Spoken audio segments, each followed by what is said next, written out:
భారతదేశంలో మత్తు పదార్థాలు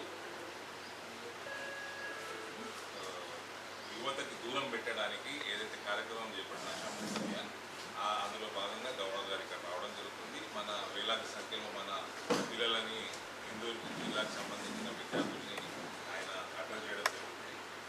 మన సమాజంలో ఈ మధ్య ఏదైతే పెరుగుతూ ఉన్నాయో మత్తు పదార్థాలు, గంజాయి కానీ ఇటువంటివి చాలా వినబడుతూ ఉన్నాయి.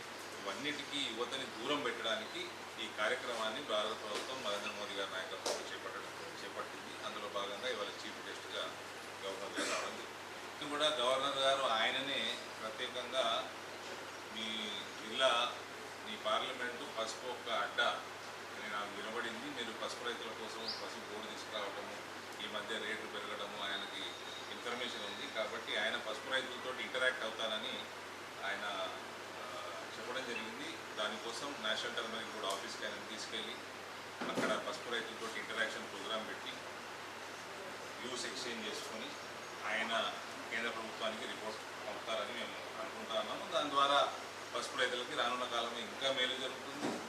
భారత ప్రభుత్వం చేపట్టిన కార్యక్రమాల వల్ల ఇప్పటికీ పసుపు రైతులు సంతోషంగా ఉన్నారు. రానున్న కాలంలో ఇంకా రేట్లు పెరిగి ఇంకా సౌకర్యాలు పెరుగుతాయని నాకు పూర్తి నమ్మకం. చీఫ్ మినిస్టర్ తమ్ముడు మా నాయకులతో కమెంట్ చేసినట్ట, సరే మీరు ఏం చేస్తారో చేయండి, కేసీఆర్ చేయందేం కాదు, మీరు కూడా చేయండి, కేసీఆర్ పడిన గతి కంటే ఎక్కువ దారుణంగా పడుతుంది. నేను అందుకనే నేను డీజీపీ గారిని అడిగిన, మరి మీకు జీతాలు ఎవరు ఇస్తున్నారు, మీరు ఎవరి కోసం పనిచేస్తున్నారు, మీరు ఒక మంచి officer, CBI Anand is a very clean and competent officer.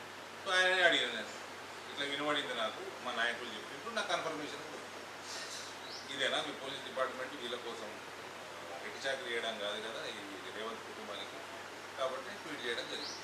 ఇవాళ రేపు ఏం దాపరికం లేదా we're in public, it is public, we're public elected us, let them know what is the Revanth doing.